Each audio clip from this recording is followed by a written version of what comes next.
Welcome to the Chronobreak podcast. On this show, we like to talk about Legends of Runeterra, but not from a competitive standpoint. We like to talk about Runeterra as deck builders and making the most out of the sweet cards and all the events we get from this beautiful card game. I'm not here by myself, of course, because, as you might have noticed, there's somebody with me. I'm here with Vlad the Lad. So, if you'd like to tell us a little bit about yourself.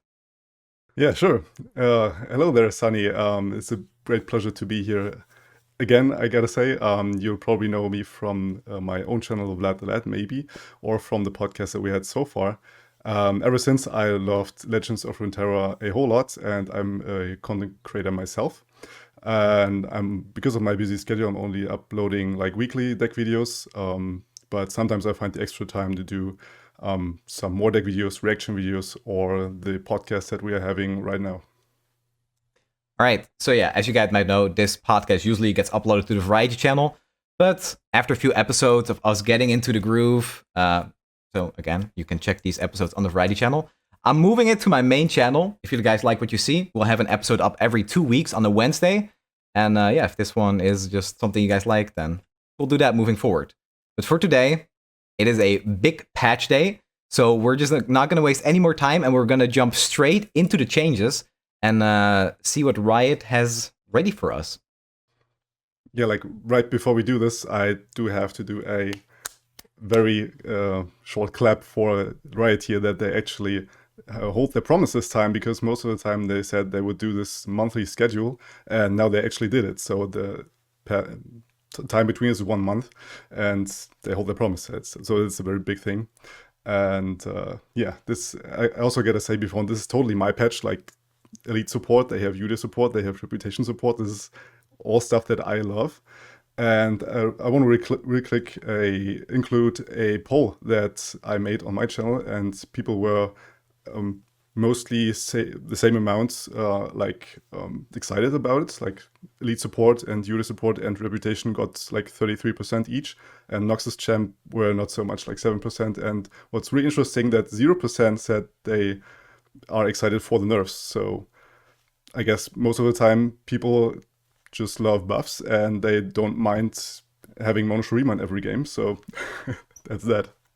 Yeah, I mean, to be fair, what happened last time is that some of the top decks that people thought were problematic, like Bandle Tree and Yordles Arms, I gotta be completely honest, I haven't seen them that much. So sometimes when a certain deck gets buffed, then I guess it can just push out other decks, like Darkness, for example, too. Darkness got a pretty big nerf, but overall, if Mono Shurima was as good as it was, really, I think Darkness wouldn't really stand a chance in the current meta anyway. So who knows? Maybe if these buffs hit the mark, they would have been good enough to beat Mono Shurima anyway. But that's what we're gonna find out. So Hopefully. Let's look at the first card. Might of the Vanguard. 3 mana slow from Demacia. To play, spend all your mana, summon a Dauntless Vanguard, and grow its stats to that amount. If 9+ mana was spent, grant other allied elites +2/+2. This, in my opinion, is a pretty big deal for the elite package, because after turn 5 or turn 6, they don't really have that much to do with their mana anymore. All they want to do at that point is like rally and attack with the board they've built. And if they've lost that board, they lost anyway. Like the entire game is pretty much over for them. Elite is all about, can I keep my board? If yes, win. If no, lose. With this card, besides the rally, it's like kind of like a win button, in my opinion. This will actually make your board matter a little bit, because those stats can get nasty really fast. But I feel like this card, you don't really want to spend any mana on it unless it's 9. And I don't play enough elites to really know how awkward that is. Do you have any experience with the elite archetype? Yeah, I actually played a lot of elites, and I love that archetype ever since. So I actually do love that they have some more support for them. I have multiple things about this card. Like, first of all, I thought it was a little unintuitive. Like, normally the scaling cards, like Thermal Beam, for example, they would cost 0. And this, I think, the first card that we see that costs a base amount of mana to cast this Dauntless Vanguard. But other than that, Demacia always was this region of being a mid-range deck, and we discussed this, by the way, in the last episode of the region identities. And this is a big deal for it because, like you said, most of the time you run out of steam because there is no card draw or there's very low card draw in Demacia. And having this card being situational is a really big thing for Demacia. Like this situational thing where Thermal Beam would give you this exact same kill that you need. And you can spend a certain amount of mana, and then you can cast this card, and it has a situational stats that you need in that very moment. So I think this is a big deal there. Yeah, and I think a region like Demacia is also a lot less like careful with their mana. If they can spend it, they will. Usually that is for units, but I think whereas a region like Piltover really wants to keep their mana open for their removal, I think Demacia just want to dump as much mana as they can. That translates into stats on the board. And this card is very good at that. So I think this might have quite the implications for an elite archetype. Yeah, definitely. All right, let's go over to the next one. For Glory, and I do love this as well. I will say this a lot today. I'm sorry for it in advance. It's a 6 mana slow speed spell with Reputation. It says I cost 3. And what it does is it summons 2 Triferring Glory Seekers. In case you don't know, it's a 5/1 with Challenger for 2 mana that can block from Noxus. And I'm especially hyped that it is from Noxus because my favorite region. And there weren't that many very good cards for Reputation in Noxus. Neither were there for Shurima. Like, Reputation will get a lot of love this patch, and this is one part of it, where we have the opportunity to challenge away 2 really big threats that we don't want to face with our units. Like in the video there that you can see in the patch notes, you have Ashe, for example, or LeBlanc. You want to drag out these really thick units that can block them, and you can do this now with this card. And activating Reputation is, with the specific decks for it, really easy to do, and having 3 mana and having 2 of those Triferring Glory Seekers is actually pretty big. I agree. I think every single time you get a card that is a spell that uses spell mana to summon units is gigantic. You really can't understate like how big of an effect that is. If you can spend your 3 spell mana to summon 2 units that are actually good, that's a big, big deal.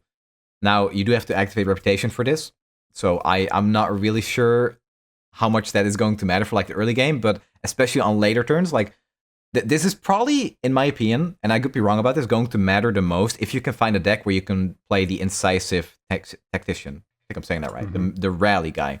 If you play that for 6 mana, and then you can spend your spell mana to summon 2 Triferring Glory Seekers to pull stats to the side and have like your 5 attack units go to Nexus, that's really, really big. And that's also really a play you can't play around too well. Because again, it's spell mana. You don't expect 2 units to just pop on the board for spell mana. So I think this has pretty big implications for Reputation. I'm pretty excited to play with this card. Yeah, most definitely. Like, I also just realized it's a 6 mana card, so you can actually double it up with Jace. Oh, well, all right. Maybe that's a thing to have 4 of them on the board. I mean, 5 damage is a whole lot. It has 1 HP in the end, so Avalanche is a thing. But if not, maybe... I mean, this is probably a stupid idea, but I just thought about it. And also the other card that's transforming to another 6-cost card, it goes to that pool as well. So you probably don't want to have it there. Yeah, I was actually going to say, we have decks like Caitlyn Ezreal that are very popular right now, and they play Pharaoh's Financier. So do you think this card is a buff or a nerf for that deck? I'm going to say nerf, but yeah, probably more of a nerf. Like all the cards. There's also the Sivir card that gets you. I think it's her signature card even. Yeah. The glaive, and it costs 3 then I think when you have Reputation on. Oh yeah. And yeah, that's the same problem there. The effect isn't very good for 6 mana. Yeah. It's not good at all for 6 mana. Let's go with that. True. All right. On to the next. We have Inner Beast. Now, I'm going to say it too, but this is one I'm pretty excited about because it's for Udyr. 2 mana burst, give an ally +1/+1 this round, create a stand swap in hand, and of course, it's for Freljord. I think this is actually a very good card because it is burst speed. What confused me a little bit is that it gives +1/+1 this round. I feel like this card is like tame enough that could be a permanent effect. But the fact you have another stance generator, and as we're going to see later on, I believe Udyr is getting some changes too. This might be pretty substantial for that deck because you're always going to be happy having more stances in your hand. So I think this is simple, effective, and it's just going to help that Udyr deck become a little bit better, because let's be honest, they've been pretty bad so far. Yeah, I think as a proactive player, it kind of feels weird because it gives stats. Because, I mean, most of the time you have mana that you want to spend and then you want to pass over initiative if there is a really stale moment. And you want to create cards normally in that very moment. And you don't want to use it for the stats because they will be useless most of the time if you're a defending side, for example. And the enemy won't just attack into the +1/+1. So on that end, it would probably feel a little weird. So I feel that the both effects are a little disconnected from each other. This is the only issue that I have with this card. But other than that, you're totally right. Like, having more stand swaps is pretty good, as we will see later for the Udyr buff. Yeah, I think especially, so this is more of like a feel-good card, in my opinion, because how often are you in a situation, and I'm going to say this as a Targon player, where you're using your Pill Cascade to protect your Victor from like a Thermal Beam that deals 4. You're using Pill Cascade, and yeah, you draw a card, so maybe that's not like the best example. Maybe a better example would be actually something like Sharpsight or Troll Chant, where you're using that spell just to save your unit from like barely dying. And if you do that with this card, you give them +1/+1 to save from either from combat or from removal, plus you get that stand swap that you can use later. And that might especially be good in a deck that has like some beefy units, because you can translate that stand swap into a regen stance. So that damage that you took, you can kind of regen back.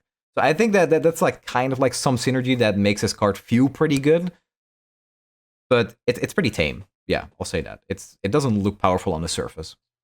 Yeah, but I mean, let's give it that. Every single card that will create you stand swap will make the stand swap or the Udyr deck in general more consistent. Yep. Because how often do I have the moment where I don't have the stand swap in hand? I really want it because I don't draw the right cards. Exactly. Or they got removed and I had to use one stand swap for another occasion where I really needed it, and I now need the second one.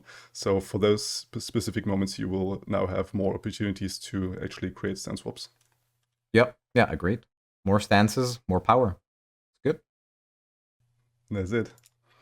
All right, jumping into the champions that got changed. Ashe actually got another buff. She got buffed from 5 to 4 plus enemies, Frostbite, and now even more. So she will level up from decreasing the power to 0. So things like Troll Chant come to mind pretty fast. That will reduce power to 0, and she will actually level from that. What do you think about that one? This is really interesting. I can't actually think of anything specifically besides Troll Chant that does something like this for Freljord. Because obviously we have cards like Quicksand. So right now my mind instantly goes, what if instead of Ashe LeBlanc, you're now playing Ashe Shurima? Because you can't actually level her. And there is also some innate synergy with the vulnerable effects from Shurima. But obviously the problem is going to be card draw, because Ashe was only playable because you could get so much card draw from Noxus, in my opinion. Like, Freljord just does not draw cards, and that's a really big downside. But is there anything besides Troll Chant that I'm missing that reduces their power to 0 instead of just saying freeze or frostbite an enemy? No, not really. They have a lot of freezes, but like you say, that's that. And they have a lot of attack reduction in Shurima, so it would make a lot of sense there. But I mean, the only upside that you have there is that you can level her now more consistent. Yeah. Because I was thinking about fearsomes, but it's kind of redundant at that point where you have an Ashe on the board. You don't need fearsome, right? They can't block anyways. Yeah. So why would you have fearsome on top of that?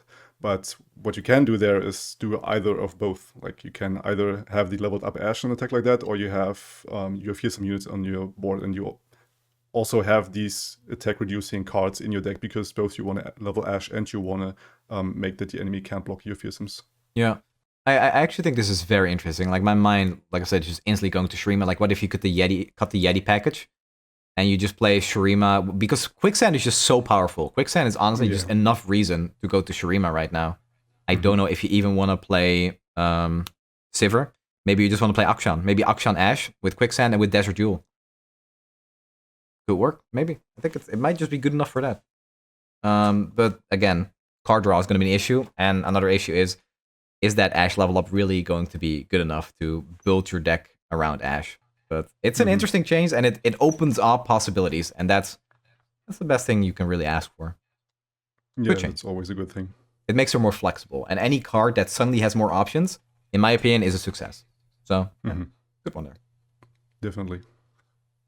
All right. And then, all right, I read this one before we started. Darius, I see the enemy Nexus has 10 health or less, is now, I see the enemy Nexus has half of its starting health. I was so hyped. Like, okay, I have a good friend. People that watch the channel might know him. His name is The Legend.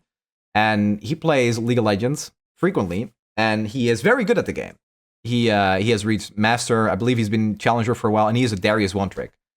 Has like over 1 million mastery points with Darius. So he was hyping it up like, oh my god, what if they give him a cool effect? What if he does something with like his bleed stacks like he does in League? What if his ultimate is finally in the card? But no, this change should help Darius be more consistent in the path of champions.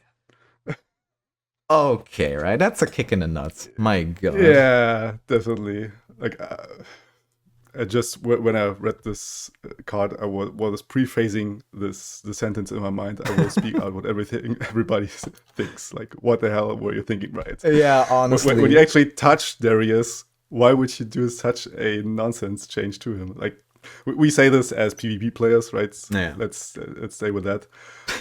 But yeah, he's like second on the list too. You go through these changes, and he's number 2. He's right after Ashe. This is the big one. This is the one you've been waiting for. Yeah, I genuinely feel like this is a change that should be at the bottom and should not be in that patch preview image. I'll be completely honest. And don't leave any comment. Just have it in the miscellaneous. Yeah, exactly. Just no text. Just like, hey, here's a new Darius. Do with it what you want to. Yeah, exactly. What were they thinking? Yeah, and that's me being a mid-range Noxus player that actually loves this kind of cards, and I want him to be something else. Just make him interesting. I don't know how. Make him interesting. Yeah, that's the point. Don't just give him stats. Make him have an effect. Definitely. All right, next up, we do have Galio, which on level 2 now gets a 1+ HP. Not much to say about this one. It's just a sort of consistent thing to do when you look at the dragon, where with the Fury keyword, he will get the +2 HP, and Galio obviously strikes with the Formidable, so it's just fair to give him 1 more HP there. Yeah, I think this is actually a fairly big buff, but it's not really going to change the way he plays, or it's going to change anything for the deck. It's just, when Galio drops, it's a little bit better, but it's not going to... Oh, wait. Oh, it's only level 2. Right. No, then never mind. Only level 2 he gets +. Yeah, no, that makes sense. Okay. No, I have... Yeah, I was thinking the same manner, like, normally it would make sense for his level up, but it doesn't, It's just his level 2. Yeah, if Galio levels, you usually win the game anyway, so I don't think this is going to make a difference. It's nice, but whatever. Quality of life change. Yeah, pretty much. All right. One of the big ones. Now, I think there is a mistake in this level 1 text because it says new effect round start rally for Garen's level 1, but that's not actually on the card. What is on the card is when I'm summoned, give other allies +1/+1 this round. And that is a big buff. That is large. So that's Bannerman on a champion. I think this is going to have huge implications. I mean, not quite, because Bannerman is granting, so this is only giving. Oh, okay. But it's basically the play effect on it, or this, summon effect rather. You can't even like pull them out from the deck if there's any card that I'm not thinking about right now. But it's I would more see it like Cytheria, and you can even curve them out into each other. Like you buff your board on turn 5 and on turn 6, if you attack on turn 6, obviously. But you also have rally cards in there. You can make it work, basically, making use of these stats. And like you say, this is a really big thing. Like this is on top. Like this is no, he got reduced in attack or in HP, or he lost his region. No, he's just plus buffing your whole board +1/+1. Yeah. And this can even make sense for swarmy decks like Yordles, for example. Oh yeah. Where you want to give them stats, and you just add another occasional Garen in for being a mid-range ending thing, where you like include strike cards with it, and then you level them up really quickly, and then you get this on-guard rally with all your Yordles. Maybe that's a thing as well. Oh yeah, I could see that actually. What I see, like for Garen's like kind of play pattern, is often you drop him on the field, and you usually already have like a few minions. But what will happen very frequently is Garen will be removed that turn, and if your opponent has any kind of mana, they will shoot everything at Garen, and you need to put Garen into combat, so he is actually pretty easy to kill. With this change, if opponents spend all their mana to remove your Garen, you actually do have a very like big board now that can still push like a meaningful advantage after Garen comes down, instead of just losing that 5 mana. I think this works on so many levels, because it will also make him easier to level, because that board is now suddenly threatening, and you can't just blow your entire like mana reserve to deal with the Garen. So yeah, I think this will help both create a stronger turn and will help Garen level more frequently. So it's good. Yeah, definitely. Like, I see the point on the leveling, but most of the time the enemy wants to not make it happen anyways. So I think they will still try to really try to kill him, because this readying thing every round is extremely nasty. Yeah, but, no, I get your point. Yeah, no, definitely. But that's the thing. Even if they try to remove him, you will still have a powerful turn because of that +1/+1. So I think you still have the value from it. Yeah. Yeah, exactly. So that I think that's a big change. I almost wish that his level 2 effect would say something like Brownside Rally and give your allies +1/+1 this turn. I think that would like streamline the card perfectly, but I understand if that would be too powerful. Yeah, most definitely. Like, even this could be toxic. I don't know. I didn't really see Garen as a really bad champion per se. Like, I played them every now and then, and he felt powerful if you combine him with cards that can keep him alive. Yeah. But you have to build your deck around it a little bit more. And now you can just throw in more like vomit on the board, and then you get the value off from just playing him, right? Yeah. Yeah. Looking good for elites. This is definitely a champ you want to run there, and rallying is just important. So being able to get that powerful tool now and feel a little bit better about it is just really good for the deck. Most definitely, yeah. Alright, next up we do have Karma, which now on level 2 will also create a random spell from your regions in your hands. This is how I read it. So the effect that she has on the level 1 now will also go on level 2. And yeah, I think this is just a overall quality of life change to Karma, because most of the time I feel like, yeah, you can run out of steam, but most of the time if you manage to level Karma and have her on the board, you win anyways, because you have like gathered up your mystic shots and your stuff with Azrael, for example, or other, like I saw Grappler's deck with the action and then the Absolver card. Yeah. She will go off, like, if you add Karma, you have a win condition that will win by spells. And, like, giving yourself some random spells can matter sometimes if there's a value game, like, big match in the end, if the enemy also has a late game deck. But other than that, I don't know how much this matters. Yeah, I think you play Karma to get to turn 10 and win the game. And I don't think you're going to do that with random spells. So yeah, I really wish that Karma was played in some kind of value deck. But every single time you see Karma in a deck, it's going to be an OTK deck. A deck that wants to win on exactly turn 10 instantly. So as soon as something exists that isn't that, but a value Karma, I think this effect matters. Right now, sometimes you maybe hire a health potion or something to barely stay alive. But aside from that, I don't know what this could really mean for a Karma deck. Yeah, it feels more like a win more. Yeah, exactly. Sort of, no? Yeah. If you get to manage to get there to mana 10, then you're pretty likely to win. Yeah. All right. Katarina. Wow, they're really saving. We like alternate, and the good ones somehow just land on me. I want to play Monopoly with you. That sounds like a good time, because I just keep landing on the right spaces. All right, Katarina. Yeah. Create a 0-cost Fleeting Blade's Edge in hand. Is her new effect on her level 2. This is pretty big, actually. It looks really boring, but I think this is a pretty big change. Mostly because you're going to summon her twice a turn at level 2 most of the time. Or I guess that's what you want to do. And then getting 2 0-mana pings. Pings are just pretty good, and they can go Nexus too. So, I don't know, this just had to happen at some point. Made no sense that she had so many effects on a level 1, and then level 2 was just completely different. So this, I think, will, for Katarina decks, actually matter a lot. The thing is, we don't know what Katarina decks look like, I guess. So, yeah. Yeah, I mean, the main issue, you made a whole video about her, right? Yeah. and you should definitely watch it if you haven't. And yeah, she has her problems that you mentioned in this particular video. I won't repeat this here, and they didn't really attack that. So Yeah. her being so fragile is still a problem.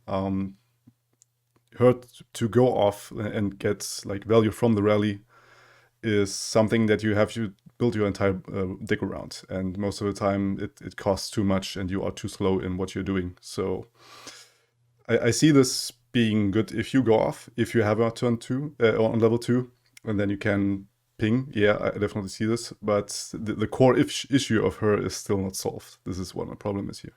Yeah, I'm glad you said that through my copium, because I see this as a change where it's like, oh, for a bad champion, this will make her a lot better, but it won't stop her from being a bad champion. I still think Katarina needs to rework. I think it is a great change if you can actually find a deck where Katarina is played, but ultimately, yeah, all the issues still persist. It's just gonna make her like a little feel better. But that's not enough to make Katarina a champion in our card game, I think. Probably not, yeah. All right, next up we do have LeBlanc, which is on level 2 now. What was the text again? When I level up, and each time I see you deal 15 plus damage, create a mirror image in hand. If you already have one, reduce its cost by 1 instead. Wait, isn't it the very same text, or am I missing something here?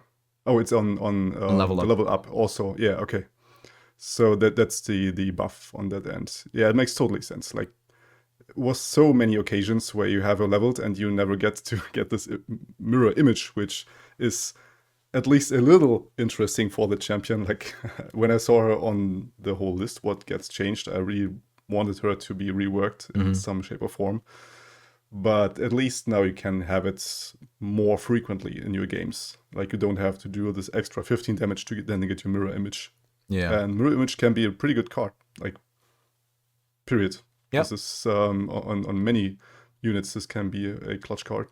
So with this change, especially, I'm having like the realization that all the units that have been buffed so far are mid-range units, right? We've already seen the preview of the patch. We know what cards are getting nerfed, and the deck that I'm really worried about is actually just again, Caitlyn Ezreal. Every single one of these units will not function against that deck. Maybe Garen will, because if you can build a board and you can buff that up, that's devastating against Caitlyn Ezreal. But Ashe, unplayable versus that deck. LeBlanc, unplayable versus that deck. And so you will never see that level up. It really depends on how the meta shapes up. But as it is right now, I love this change. But I think as far as like, she's still going to get removed. But that's fine, because I didn't expect LeBlanc to get changed. And he's like, oh, wow, suddenly she has tough, or suddenly she has +1 at HP or something. That wasn't going to happen. But just looking at these changes and what they are doing, I fear that a lot of these changes will still die to the same decks that are already powerful. Decks that got nerfed weren't specifically problems for that deck. But yeah, that's just kind of off topic, I guess, because it's a good change. I love this. This had to happen. LeBlanc did nothing unless you dealt 30 damage with her. And now you need to deal 15. Which is a whole lot. And more often than not, impossible. So exactly. The powerful card got now like half.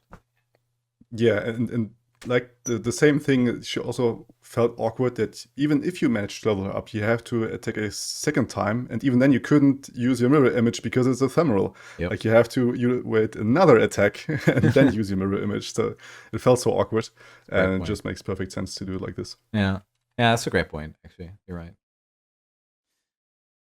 Yeah, good change. I see this as a quality of life change that happened a year later almost. More than a year even, I think. All right. Could be. Time is flying. Leona gets Overwhelm on level 2. It's pretty funny because this actually happened, I think, half a year ago. More than half a year ago. They accidentally gave her Overwhelm in a patch, and they were like, oops, we didn't mean to do that. So they removed it right after. And everybody really liked that change. So I'm surprised to actually see it this late, because it just makes sense. Definitely. I think she even was buffed to HP-wise, wasn't she? Like, I have the weird feeling that she got buffed some weeks or a month ago. And that was Ravoon. Oh, that was Ravoon, okay. Yeah, Ravoon was a 5/5, got 5/6. So creepingly, the Daybreak deck gets better, I guess.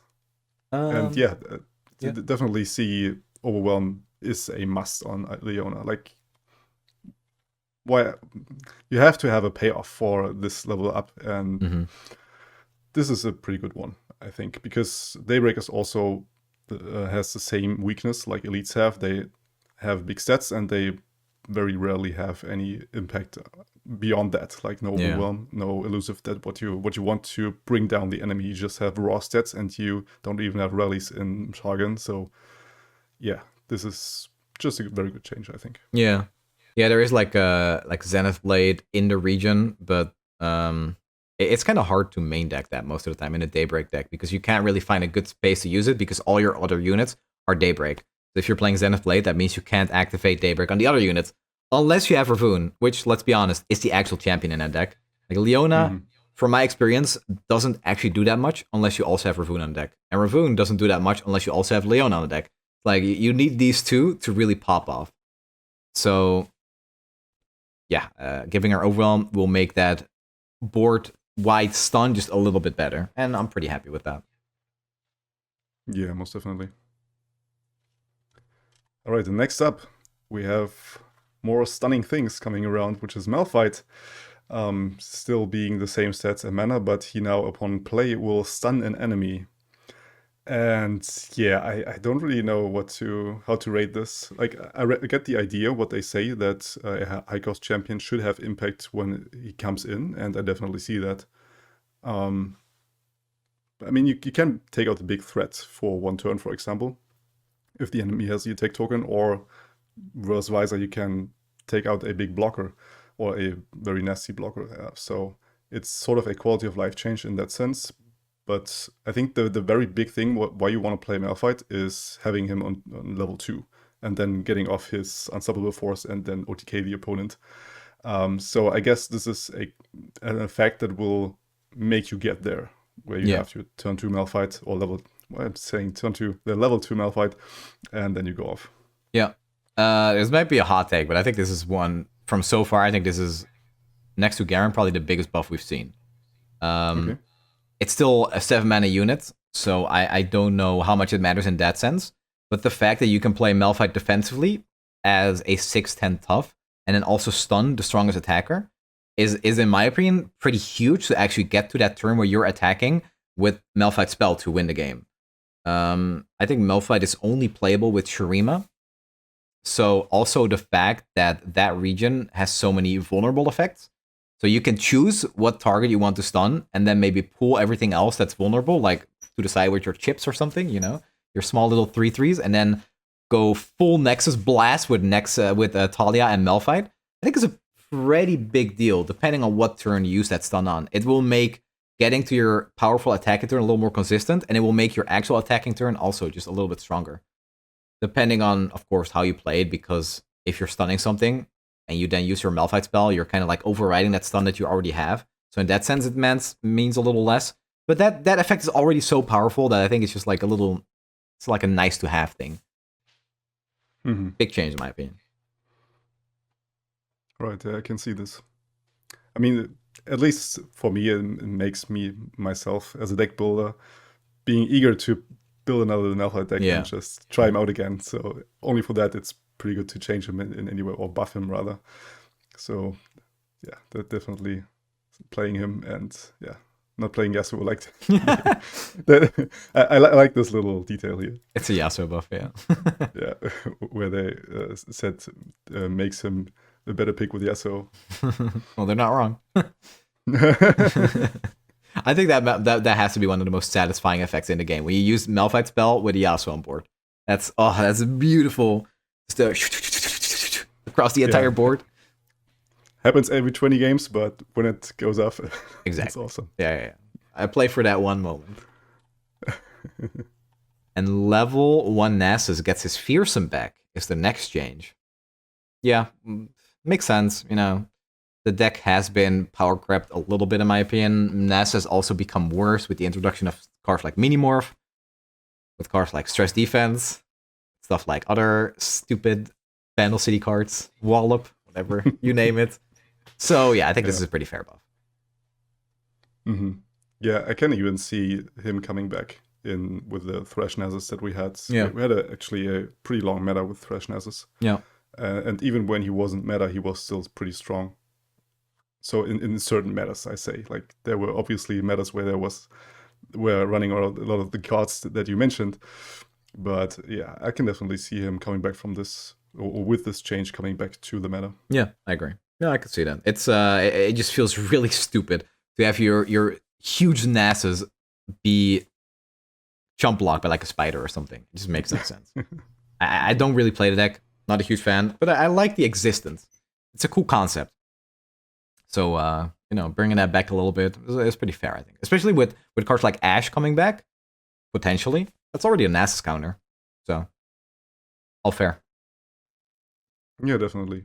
I see this balanced. Yeah. Definitely. Next up, we do have Nocturne level 2, which will not only when you play units give -2 attack to the whole enemy board, but also when you summon a unit. And I thought a little bit about this when I looked at the patch notes right before, and I thought, does this make any sense for him? Like, what cards would you play with it? Like, Shadow Isles, Wild Feast is the first thing, like the thing that mattered for Malphite more than anything.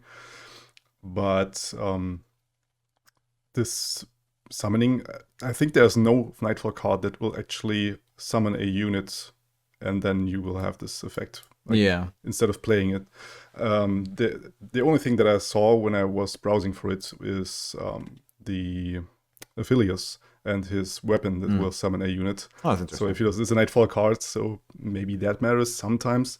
But again, the problem that I have with that is most of the time if you have Nocturne leveled and you get there, you win anyways. Because the very strong effect from him is this fearsome to your whole board.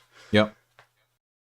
When you read this card, I think the first thing that comes to mind is like, oh, so many units. Oh, a region that likes fearsome. Oh, Shurima, Sand Soldiers maybe. But that's such a meme because this is level 2. You can't activate Nightfall. You can't attack with 5 Nightfall units if you're not running Targon. You need Diana for that. You really, really do. Yeah. I was praying when I saw Nocturne that they were finally going to change his level up condition to be between fearsome and Nightfall or something. Suddenly it'd be like Ashe, where it's like such a small change, but makes him, okay, maybe it's not small, but it makes him so much more flexible. Suddenly he goes into like a million more decks. So I will say that the one card that you might now consider in Nightfall is maybe Harrowing. I think that's interesting because I don't know what the order is. I don't know if he's someone like from strong to weak, but Nocturne will be the strongest unit in that deck. So playing Harrowing, summoning a level 2 Nocturne, and then -5 on the entire board is pretty cool. Not if you play Raz.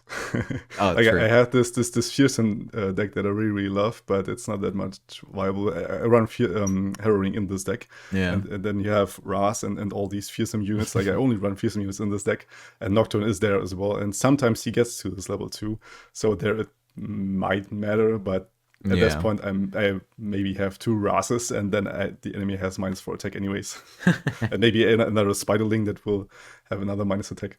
So yeah. Yeah. Maybe it matters sometime. Maybe every 50 games or so. I mean, that's the thing, though, right? Like, that's exactly the kind of deck where if Nocturne leveled with Fearsome and Nightfall, that would be the perfect candidate for a new Nocturne deck, but they're just not doing that.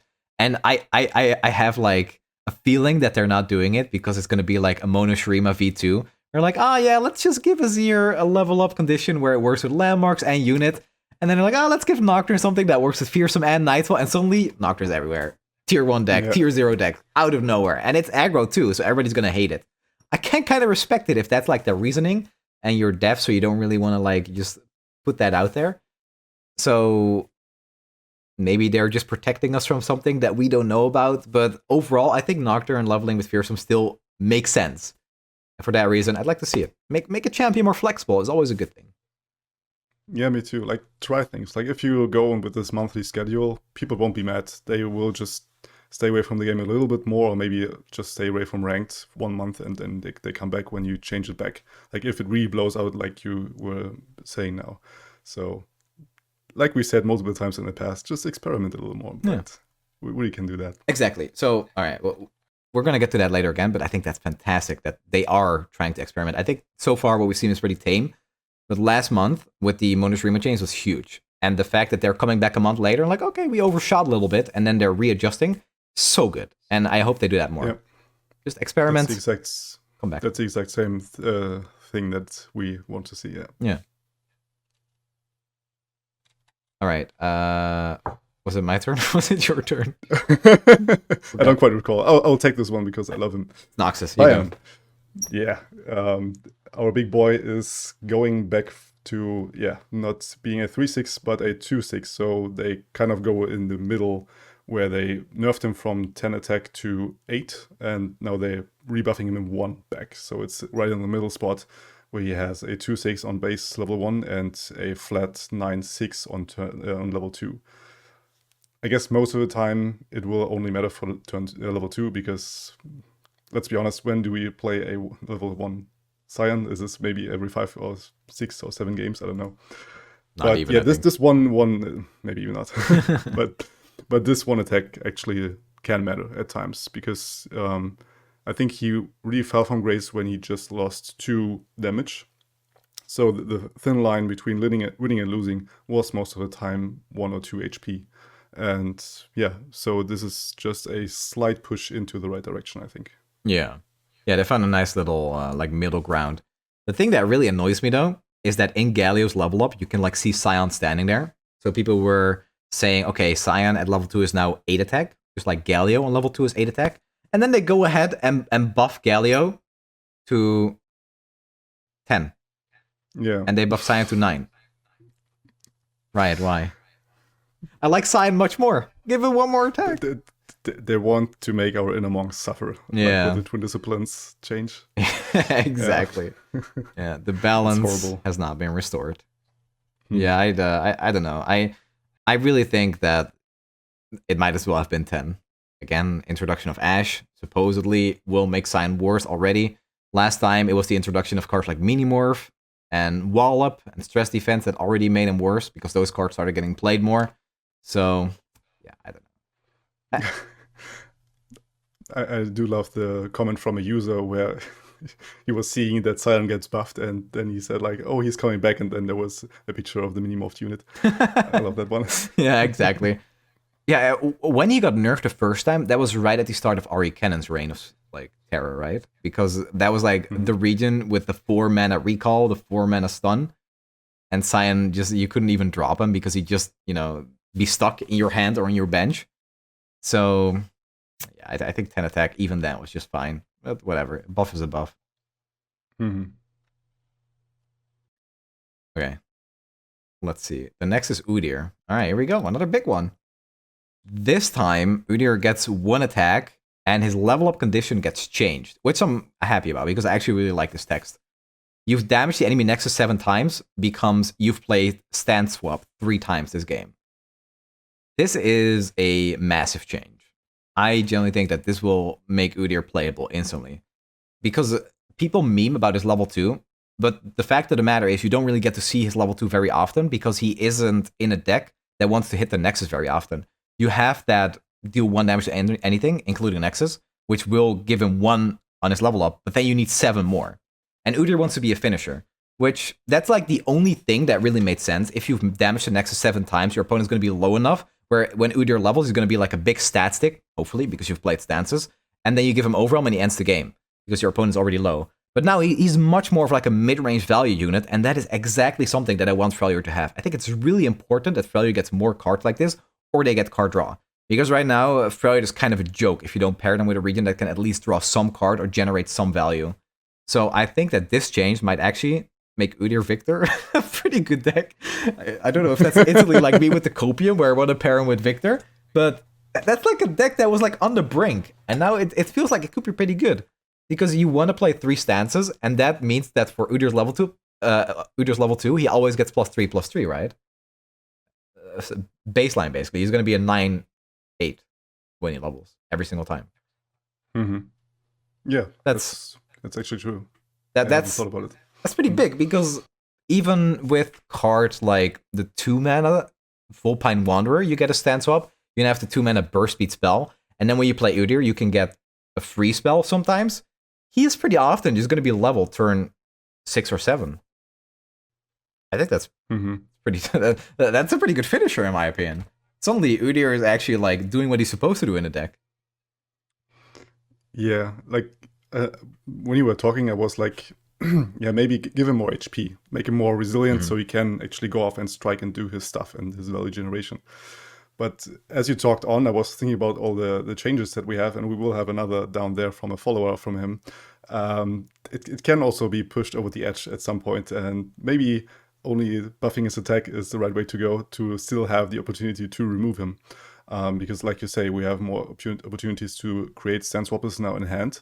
And this turn 2 matters a lot if he's a really fat engine where you put Overwhelm on him. And this, I would just want to say to the level up thing, yeah, it's totally true. Like, the most of the time, you level up Udyr when the game is over. Like, you have your last attacking sequence, and he levels from just the first 2 smacking the Nexus, then he levels, and then you win the game. Yeah. Because the Nexus is already at 0. So dealing 7+ times damage to the enemy Nexus most of the time kills the enemy. So this was a ridiculous level up condition, in my opinion, anyways. Yeah, it was totally misaligned with his package. Like, yeah, sure, dealing that 1 damage to everything is nice, but that's the only card that you really want to play that deals direct damage to Nexus.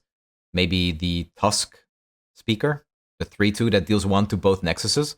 I think even that card doesn't really need to see play in an Udyr deck. I think that's not that good. Like, it's like a pretty good card, so it makes sense to play it to get that +1 for free, basically. But now you can level him while still playing the game plan that you put Udyr in your deck for. And that's a big deal. Just streamlining those cards with each other is a big deal for a deck, and just making it feel better to play. And that's always step 1, making it feel good. Exactly. Yeah, and the fact that he levels from his own card is just makes sense. Like, we have this with Aphelios, for example. We have it with other champions. Yeah. It was just a makes sense buff or change in that regard. So yeah, I'm most definitely hyped for playing around with him and checking out what he's capable of. Same here. All right. I think I have to take the next one because obvious reasons. No idea what you're talking about. Okay, okay. You go ahead.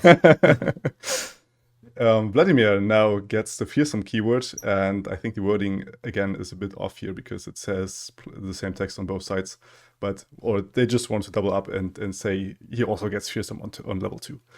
Oh, okay. So, or the region at level 2. So he still is the same champ, and I think when I saw this, I was like, right, this is the same thing that you did with Katarina there. You have this bad champion and you still have him bad. Like, the core issue isn't solved. Yeah.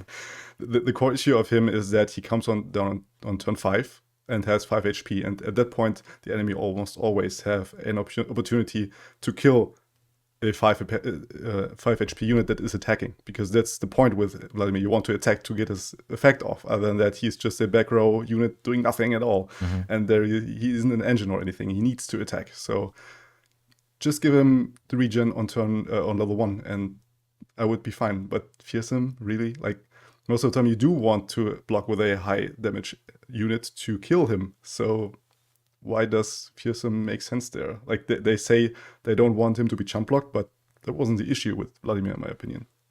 Yeah, that's fair, actually. So it's a really interesting combination to have fearsome plus regen, because if you block the Vladimir, having your opponent be forced to block with like a slightly bigger unit than just a chump, and then getting that regen, if you manage to keep Vladimir alive, which I guess if you're playing with Freljord, you often will be able to, can matter, I think, because you get more value on average, because they have to block with something bigger and you get that HP back. But I think the biggest buff for Vladimir this patch is actually that they're printing Inner Beast, the +1/+1, and get a stance. Because Vladimir really likes playing with stances, right? I don't think you can play Vladimir outside of a Scargrounds deck. And stances are just really good in a deck. I'm gonna guess. That's a sad thing, isn't it? Like, why does a champion needs to be connected to one landmark? Like, yeah. I just hate that. No, I 100% agree. If they made Vladimir more flexible, that would have been fantastic. Yeah, I do want that. I actually built an aggro deck with Vladimir as a finisher, but he just doesn't make sense. Like, he's too slow. He's just too interactable.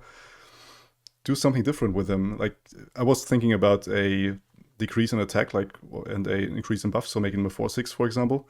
So he's more resilient and he actually survives this one attack, because like I said, you want this effect. You don't want to have him connecting to the Nexus. Yeah. I mean, you obviously want that, but that's not the purpose of Vladimir, in my opinion. You do want to have this, all the units that needs to be injured, you want to injure them, and you don't want to get to be punished from attacking with Vladimir. Right. I think one change that I've seen a lot is that they still want to keep like his theme intact, like the Hemomancer, if I'm pronouncing that right. But instead of sucking from your allies and putting it on the Nexus, what if all your allies like sucked 1 health and gave it to themselves? That would be very thematic with like his whole package, how he's training like his pupils or whatever to be those Hemomancers too. And that would actually make him a lot more flexible because, yeah, like if your allies like suck something for whatever is in front of them and give themselves health, you can play with a lot more units instead of specifically units that want to be damaged. So it's hard. Yeah, but that change sounds nice. I want that for level 2. Yeah. Maybe level 1 would be too strong, but give him that on level 2. Yeah. Would be nice. I just really think that his level 2 attacking effect is a little bit bland and meaningless unless you have those units that really want to be damaged. Because you really, really, really, when you play Vladimir, need to turn those pings on your own units into an upside. And that's not easy to do. With a level 2 like this, where that upside just translates into Nexus damage and not value, or an actual game finisher, because at most you're going to deal 5 damage, I guess, which, you know, it's not a small amount, but I feel like it could be a lot more to make the deck actually interesting and be able to be played outside of just those units. Mm-hmm. Or give him the effect that the Udyr spell that, by the way, still is bad, the signature card of him. Oh, yeah. That's where you give plus 1 HP and then you deal 1 damage. On that moment, you give all your units that are on the right plus 1 HP and then you suck 1 back from it. That's really interesting. Yeah. Drain from the enemy Nexus on level 2. Like, I think that would be fair for him. Yeah. Because, like I said, he is still bad. Yeah. Right. Make him work, please. Just that functionality of that spell would be super interesting. I agree. Okay. Fearsome Vladimir, very nice. Not very meaningful, though. All right. Followers, spells, and landmarks. Ambush from 2 to 3. Yeah, this is a change that I'm very happy to see because it made Piltover pretty samey, where it was just every single Piltover deck you saw right now was Victor plus Ballistic Bot, and they would try to end the game with Ambush. So seeing this get nerfed, I think Piltover as a region is strong enough, so seeing this get nerfed and having them explore their options a little bit more is nice, because I think they have those options. Just if one option is clearly more powerful than the rest, you're not going to see those other options. So, glad to see this one. Mm-hmm. Yeah, I also think this is healthy because Ambush was a toxic card to a certain extent. Yeah. The only problem that I have is that you always need to add this elusive to it, because now playing a +2 attack for 3 mana is just absolute bullshit. Yeah, you can't do that. Like maybe they could, but again, they have a problem with text size, right? Like, it would be a good nerf to give this +1 cost if you have drawn the 2+ cards. So in case you don't have to, just +2 attack would be 2 costs and then 3 costs for the other one. But like I said, you just have a too big of a chunk of text that you can fit in there. Probably. Yeah. I wonder if they'll ever make a change like that, where if you do something like draw a card, your card suddenly becomes more expensive. I feel like that might lead to some really awkward situations, but it would make sense here, for sure. But I mean, a nerf's a nerf, and it was necessary. Yep. Probably like the next one that we have here, which is a Ballistic Bot, turning from a 1/3 to a 0/3. And that makes just perfect sense. Like, this slows him down quite a bit. Most of the time you would play him on turn 2, and the enemy doesn't have any blocker, and you get 1 free damage. This isn't happening anymore. Unless you have 1 spell mana to cast the ignition right away, but then you just deal 1 damage less, right?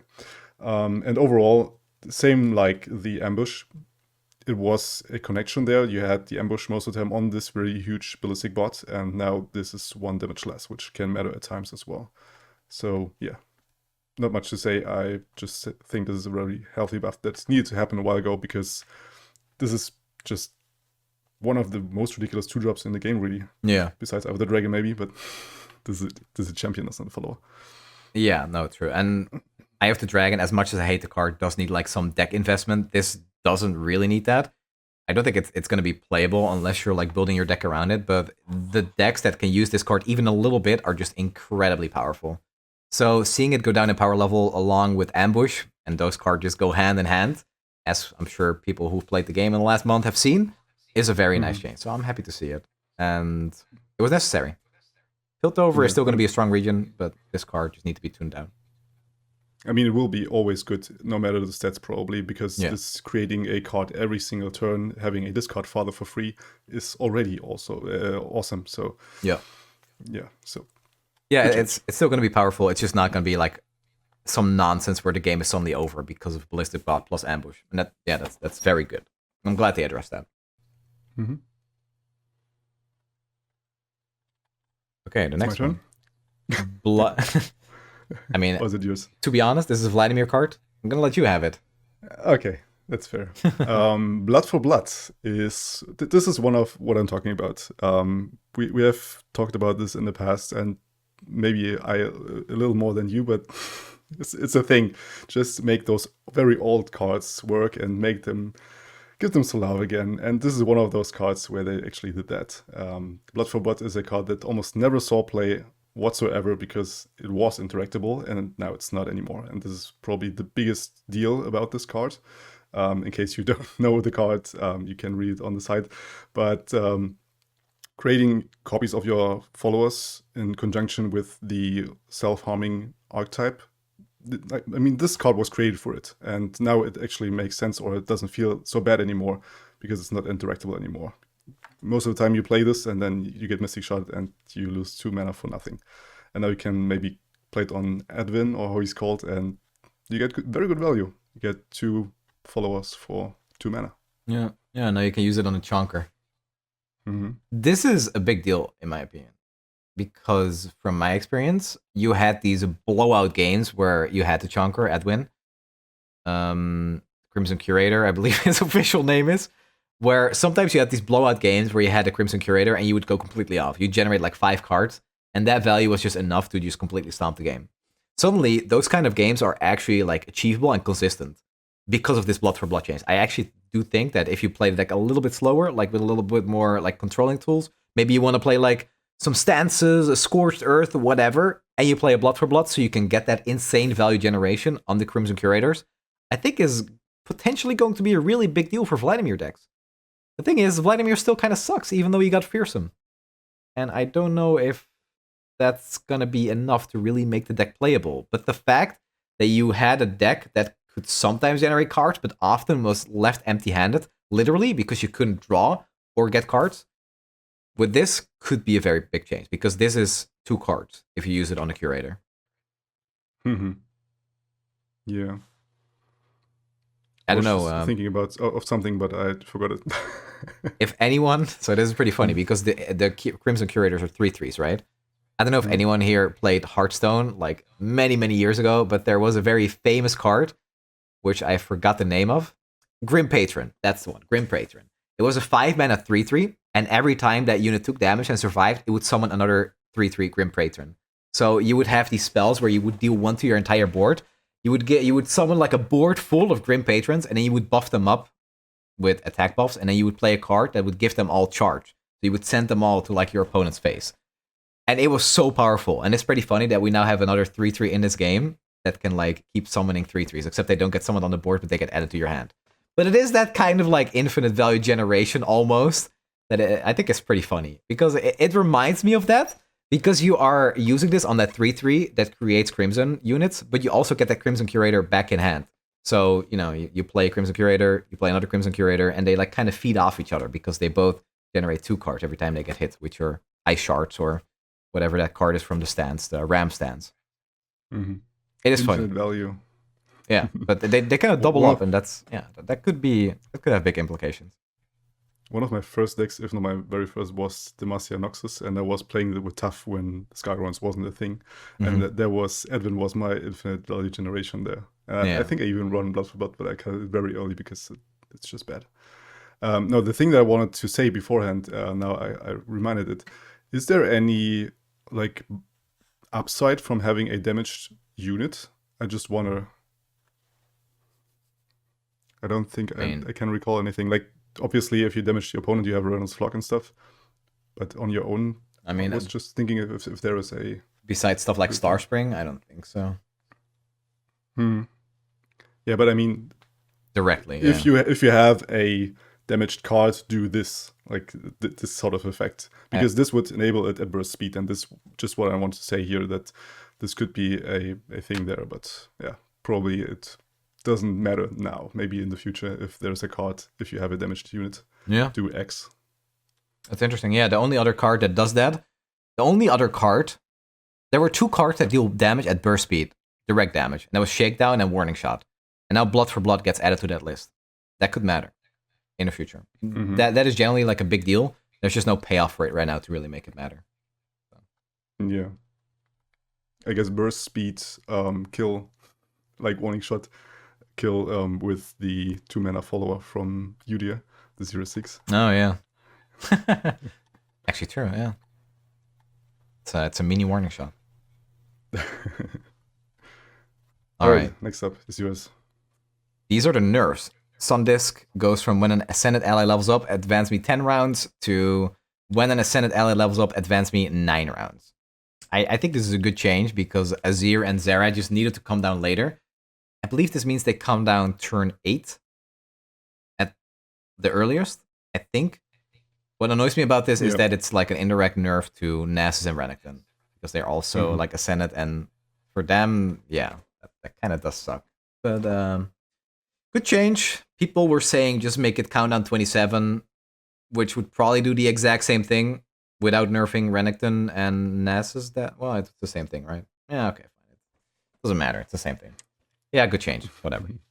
It needed to happen. But it is what I really love is the clock hand. I think it's called the that I really love to play with Mono Shurima, where you basically have almost the effect of a leveled Ascended, where it would progress 8 turns instead of 10, and now it gets closer to it because now you get to progress 9 instead of 10.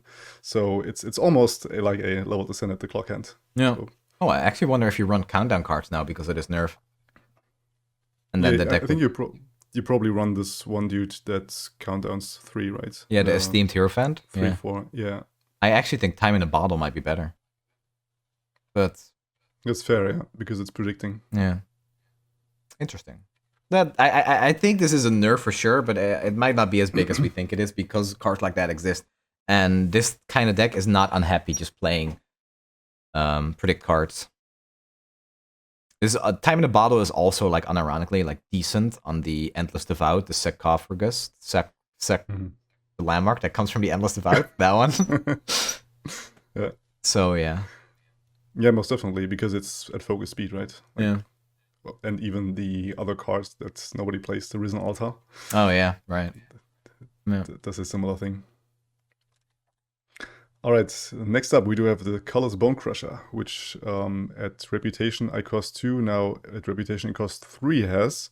So it's a little more expensive, so a nerf. But when he's summoned, or she, I think it's a she, looks like that, grant me Overwhelm. So you can actually make her stats work now. And having a 3-mana 6/4 Overwhelm is pretty good. I think even the 4-mana 6/4 is bonkers. I mean, this is a Rune Runner without the spell shield, right? Yeah, yeah, and 1 more health, I guess. Yeah. I mean, pre-nerfed Rune Runner. Yeah, right. But I just read it's only with Reputation. With Reputation on. Yeah, exactly. So you still have a dull 4-mana 6/4 if you play without it. I think the most interesting thing here is the comment. In addition to For Glory and LeBlanc's changes, we want to make hitting Reputation more impactful. And I really like that direction. It's just that I want to feel better for actually hitting my opponent with 5 attack unit 4 times. And then actually do powerful things. And this does kind of make it feel that way. It might even make you want to like turbo Reputation. But, I mean, it was kind of impossible because you really needed to play the Trifarian Glory Seeker for that. And Pokesticks were just direct counter. We see that card a lot less now. We still see a bunch of Val Feast and stuff and things that just do 1 damage, which is really annoying. I mean, there will always be pings, right? Yeah, true. But, I mean, sometimes they're just more prevalent than other times. So, and during those metas, those cards are absolutely unplayable.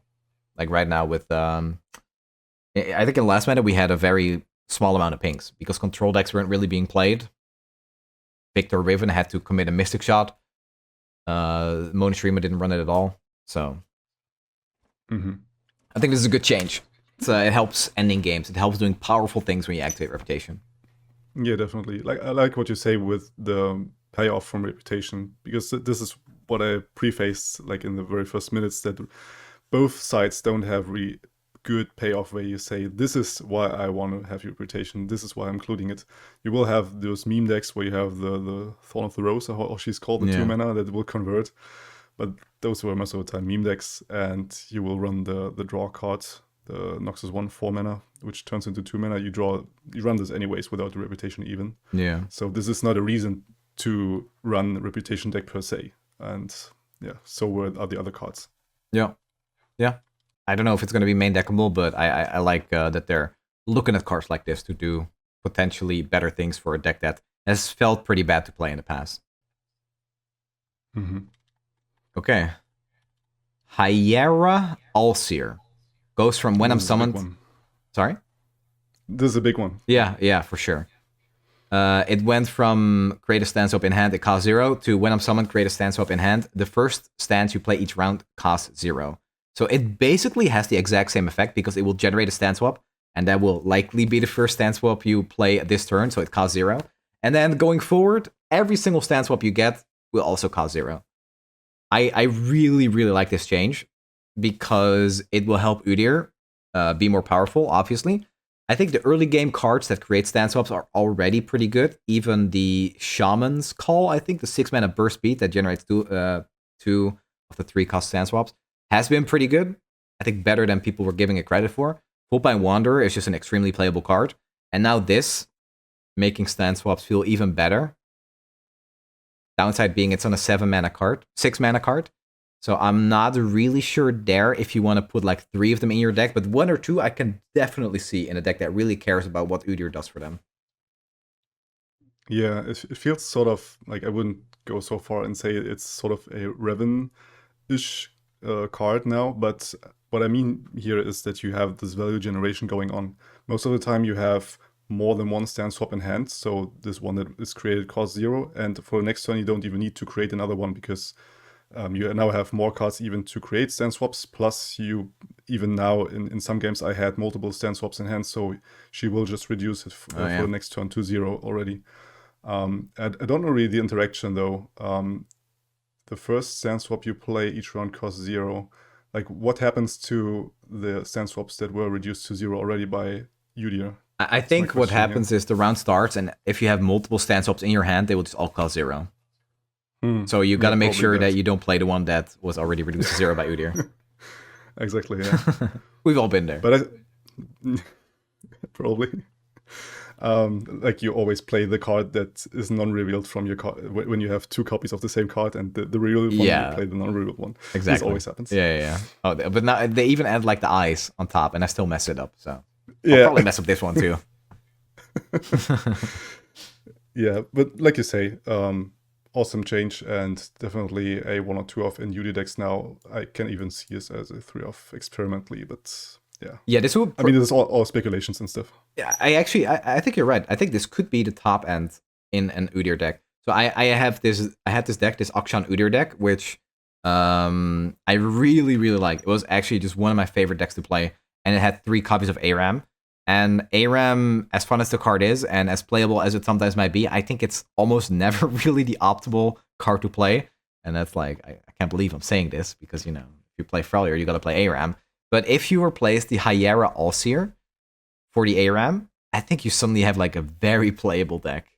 I really think that cards like Desert Jewel make so much sense in an Udyr deck.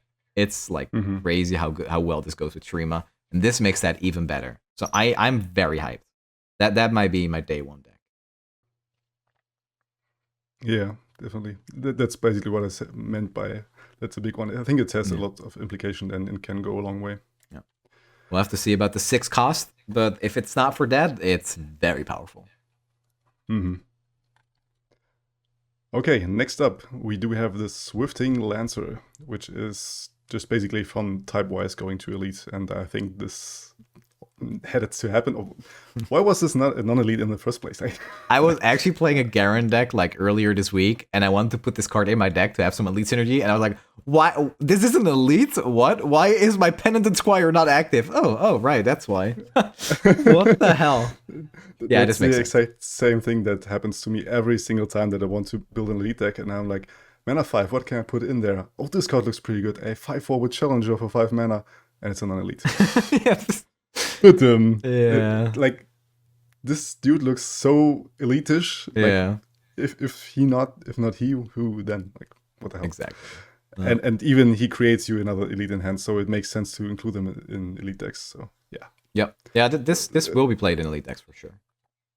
Maybe not as a 3-of, but it will be. You often were stuck picking between a Screeching Dragon and this card, and Screeching Dragon was almost always the choice.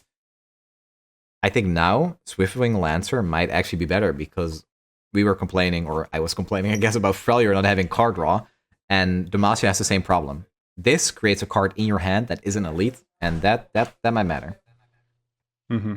Especially like we said, pre-faced that elites are mid-range and they lack of card value, so to say. They run out of steam pretty early. And with the Dragon, you would do this as well. You don't do with the Swiftwing Lancer anymore. And he can probably even create himself if he doesn't fall under the rule of the... I think he does. Creating cards can't create themselves, but I think this is only for Manifest and for the Invoke. Yeah. No, I actually think that was just a general rule, like Loping Telescope, Traveler, and I think this falls under the same rule. Any card that creates a card of their same subtype cannot be themselves. I'm pretty sure. Okay, I thought it would only be Manifest and Invoke. Yeah, let's see in the future. But I mean, it feels bad if you have a Cyphria, the 1/1. Yeah, no, absolutely. I wouldn't be surprised though if this was like an oversight by Riot, because they were like, well, you create an elite. This is not an elite, so we don't have to include that in our ruling.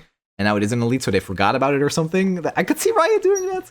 They've been a little bit, especially with like wording and inconsistencies.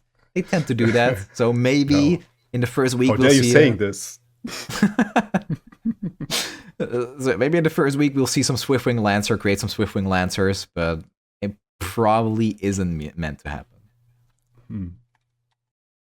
Okay, the Bandle Tree goes from a 5 to 4, and I looked this one up. So to make a long story short, it needs to see you play the cards. Mm-hmm. I think this kills the card, and I'm very happy about that. I think Bandle Tree is no more. This is such a big nerf. Having to see 10 regions be played is a whole lot.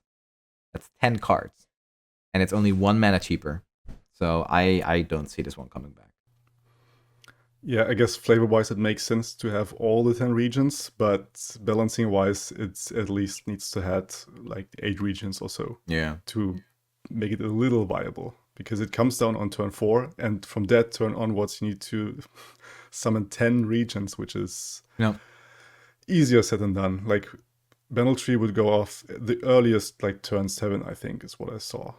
Correct me there, but I think there was no win from Bandle Tree at turn 7 or earlier. Yeah, I don't think so either. You would have to hit like the perfect curve to do it on turn 7 too, but it was possible. Mm-hmm. Because of cards like House Spider, right? So yeah. This is just massive. I'm so happy to see this deck gone, because if you like playing control decks, you will now not have to worry about maybe running into a Bandle Tree sometimes and just auto-losing if you're not playing Noxus control. So yeah, this is just good, because having a landmark you can't interact with and that says win the game is so toxic. Yeah, I think you won't play it anymore for the value game, or not for... I was just mixing it up. You won't play it for the win condition, but you will play it for the value game now. Probably. Yeah.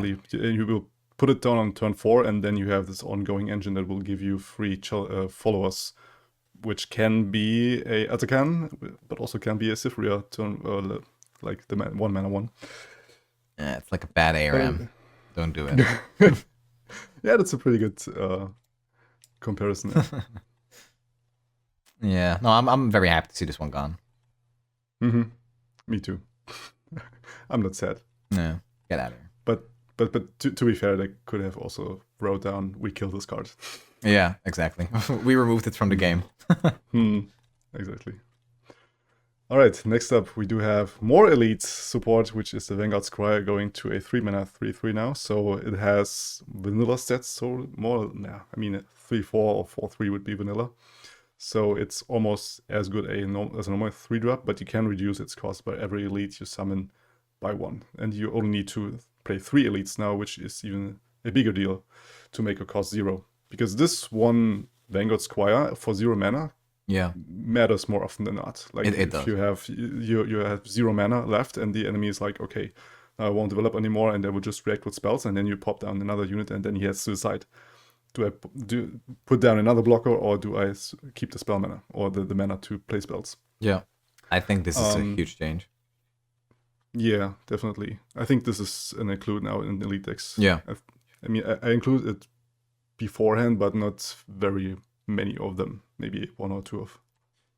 Yeah, so I actually think that the biggest thing about this card now is that you can curve out, and then whenever you play a card, this just becomes like best in slot. Like if this is in your hand and you play one single elite, this becomes a 2-mana 3/3.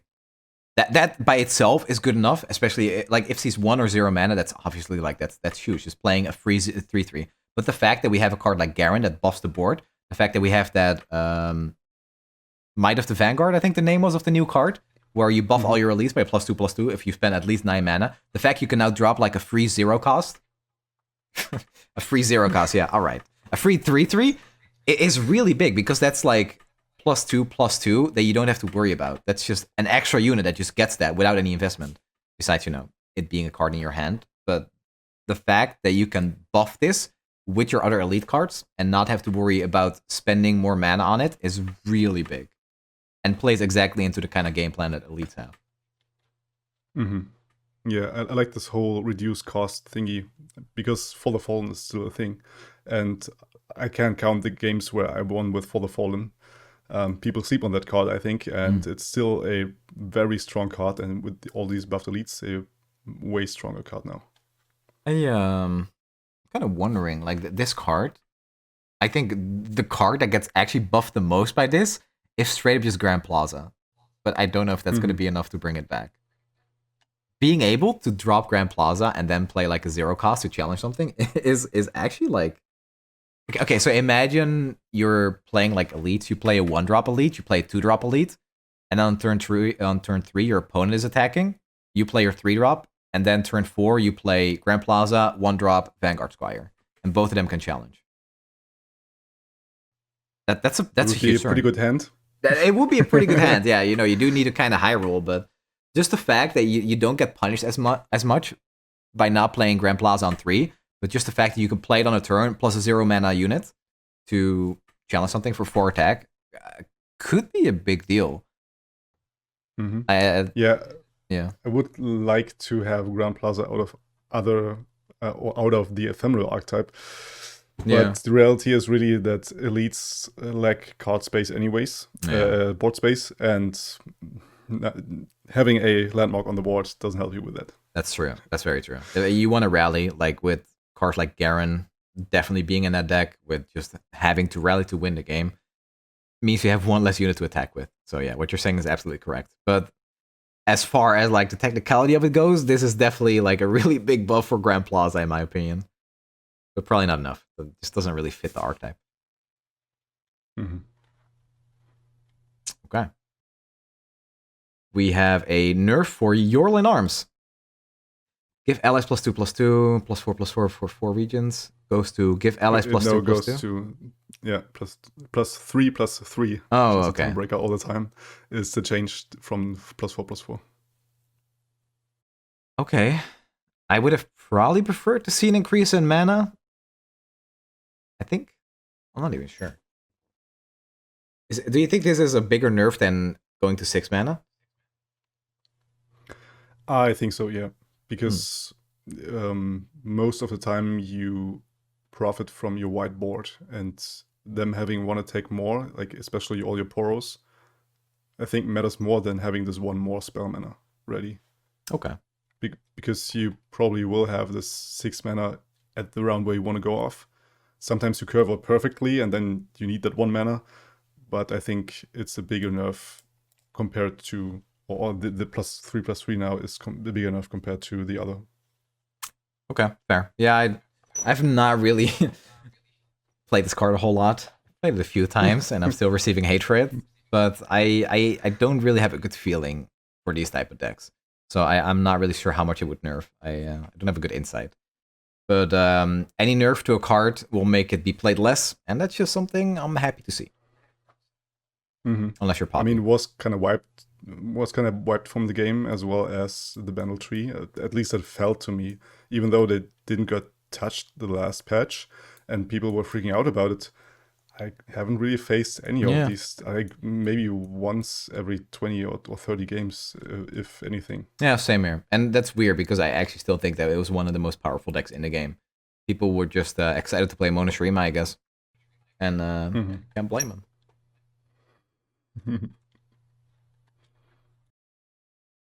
Okay.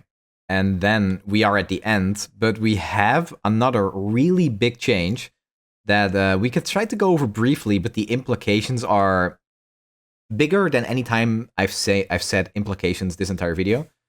They're removing burst passing from the game.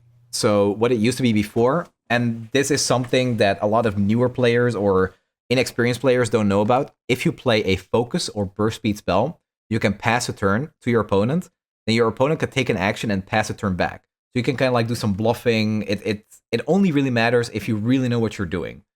They're removing that. So now if you play a burst or a focus speed spell, you can pass initiative to your opponent and they can choose to end the round instead. They can't choose. They can't even choose. They have to end the round unless they play a card. And that is such a massive change that I really can't even wrap my head around what I have to say about it, because this is going to change the entire way the game is played for especially the highest ranked players. Overall, I think I'm happy with the change because it will make turns feel smoother, and it will reduce like the amount of times that you're just passing a turn for really no reason, only for your opponent to press OK without taking any action. And I think it's also like a little more intuitive for newer players. In that sense, I'm happy with it. On the other hand, I play Runeterra a lot, so I do know like the in and outs of burst passing, and it's going to feel really weird to have it removed for like at least a few weeks. In that sense, I'm unhappy with it, but again, overall, I think it's good. But it's really hard to like give a conclusion on this because this is the implications be big. Yeah, I think we needed some more preparing time to give a final opinion on that, but like the first thought was similar. I also think that burst passing was a pretty funny thing for the game, and it separates the very good players from the non-experienced. With, like you say, it can feel bad because it's so unintuitive. But on the other hand, it's not anymore that you can bluff, like you say. You can't play, for example, a warning shot and pass. And if the enemy would pass back, you can end the round because you don't have anything and you just bluffing, you will play something more, but you actually don't even have anything in hand. This is a really big thing that can't happen anymore. And it will significantly speed up the game. Yeah. Because how many games did you have where there were two very experienced players and they would sit in front of each other playing those burst speed? And I think it's even for focus speed. I don't know. Yeah, it is. I think it's even for focus. And you would just play this one gem and then you pass over. Yep. And then the other one plays one warning shot and he passes over. And this is kind of exhausting sometimes. So this going back and forth isn't happening anymore. And this will speed up the game significantly. And I think even for... I might even make it more watchable on things like Twitch or on tourneys. Agree. Actually, yeah. I think for overall game health, it's a great thing. But you can just bet that the top 1% of the players are all going to be complaining about this. It's exactly that kind of change. We were talking about it earlier, and we really said like, yeah, but there's no way we can really just give a verdict on this because it's so big. But they did the same thing in TFT, where you were able to sell a unit from your bench during a carousel round, and newer players didn't know about this. It was really it's a really weird strategy, and they removed that from the game just because it wasn't supposed to be there, and it only gave an edge to like the best of the best. And I think this is exactly that kind of change, where it's not like, oh, why is he suddenly like changing his camera to another board to sell a unit? Oh, I didn't even know that was possible. And here it's the same thing. It's like, okay, I started playing this game, but how is it possible that when I click end turn, the turn actually like ends and goes to the next, but when these people are doing it and they play like a spell, pass it over, and then somehow the turn goes back to them, why doesn't the round end when that player clicks pass when nothing is happening? So I think for that it's good. Speeds up the game, makes a new player experience a little bit better, but it's going to take a few weeks at least to get used to it. Yeah, and also to accept it, like the inner accept. Like my head says it's good, my heart says it's wrong. Yeah, exactly. I can't blame you for that. I can't blame anyone for that. Mm-hmm.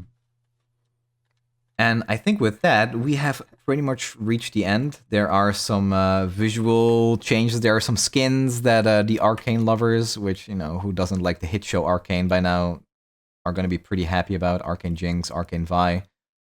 We have some alternate art for skins that didn't receive any in the past, which the Braum one is just my favorite with the very tiny hand. When I saw that for the first time, I messed it. I think that was like the first thing I told you. It's like, what the hell is this? When the image just started popping up, I'm like, what happened to Braum? Yeah, it looks weird. And then there's Vi with this Omega hand over it. Oh, yeah. It looks even more ridiculous. Oh, right. Yeah, they really, they should have probably put that hand a little farther down, yeah. But it's great that they're going back to do this. And I overall love that they give more benefits from actually buying those skins, because we talked about this in the past. They aren't really worth their money. Yeah. They're a little too expensive for JPEGs. And yeah, now they're a little more. They even get extra sounds and stuff, I think. Mm-hmm. They said it for the Draven Spinning X, for example.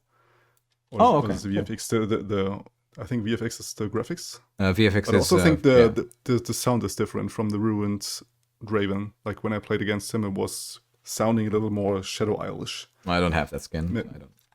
I don't know. Maybe it was just me. I don't know. It could honestly be, but just the fact that they're going back and doing this, and the fact that we're getting like a bunch of free stuff this patch is pretty great. Yeah, free stuff is always good, and having skins is also like free skins. Why not? Yeah, it's a good move, right? Let's be honest. It's pretty much a free to play game. If you compare this to stuff like Hearthstone, we're good here. My wallet is very happy with Runeterra. Yeah, we'll probably talk about the price politics in another podcast or one part of it. But for now, let's stay with that. Yeah, that's definitely gonna do it. Again, guys, I hope you enjoyed this kind of content on the main channel.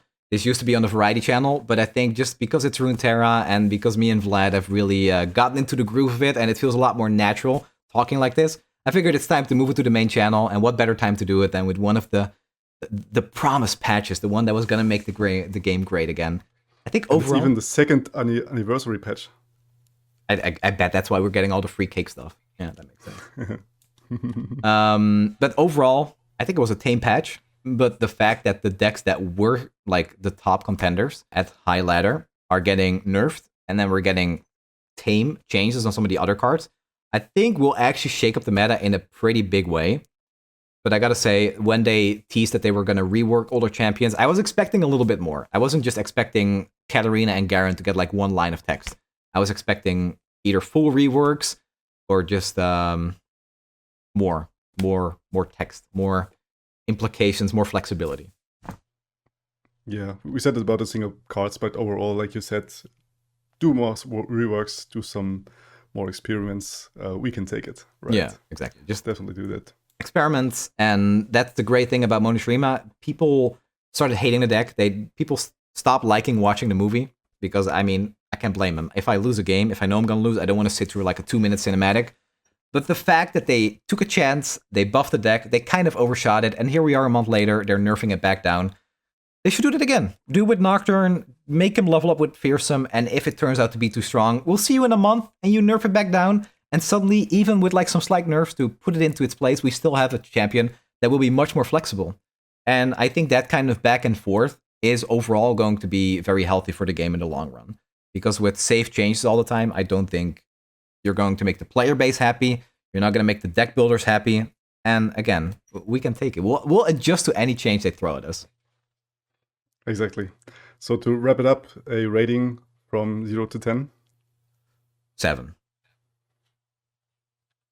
That's pretty harsh. I would even go with an 8. Like concerning the not reworking stuff, okay, but other than that, like I said it in the very first lines, this is my patch. This is Elites, this is Udyr, this is Reputation. This is Noxus. So this is Noxus. So I'm biased here with an 8 out of 10. Okay. But yeah. Okay, so because they did that patch preview, I'm willing to bump it up to a 7.5. That patch preview graphic was fantastic. I love that. Exactly, they should do this more. Yeah, for sure. All right, guys. We'll call it a day. We'll call it a video. So let us know what you think of all these changes. There were a lot to talk about. So this was an XXL edition. I hope you don't mind and enjoyed it as a whole. And yeah, with that, check out the other episodes. And we'll see you guys, if you want to, in 2 weeks from now. Yeah, make sure to check out Vlad the Lad too. I'm going to have a bunch of links down below. And most importantly, let me know if you want to see more of this. Because if you do, we'll be back on the main channel in 2 weeks. And if there's any topic you want to see us cover, because there's not going to be a patch, we'll be more than happy to do it. So please let us know. And I look forward to the comments. We'll see you next time. Stay legendary. Stay legendary.